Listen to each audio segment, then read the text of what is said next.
Today we're checking out a new phone from Infinix, but it's hoping to make big waves across Europe with its great value, budget-friendly smartphones. INFINIX NOTE 10 Pro. INFINIX NOTE 10 Pro. INFINIX NOTE 10 Pro. That's almost 7 inches in front of you there. Full HD Plus display. I really love just how big this screen is. 6.95 inches. If you're watching movies or playing games, this is going to give you a really immersive experience. Now I do quite like the design, especially how the light curves across the back. And I really like the way as the light hits it, it sort of bounces off a little differently. That's kind of nice. It's like a silver lavender thing going on. And I like the split two-tone design at that back end as well. They've actually done what OnePlus didn't on their most recent flagships and frosted the bit at the bottom that you're actually going to be clutching so that doesn't get all fingerprinty and greasy. Beautiful.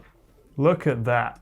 And apparently the Infinix Note 10 Pro actually won an IF International Forum Design Award in the telecoms category, so it is officially a proper full-on hottie. Now powering the Infinix Note 10 Pro is one of MediaTek's Helio G95 chipsets backed by the 6 or 8 gigs of RAM. This is the 8 gig model. Although actually it's surprisingly thin and light. We've got the main cameras at the back. 64 megapixel quad camera. For me personally, having that 64 megapixel primary camera with the ultra-wide camera is the perfect combination. See how when I close this eye, it goes to my other eye, and I open up that eye, and it goes back to that eye because that eye's a bit closer.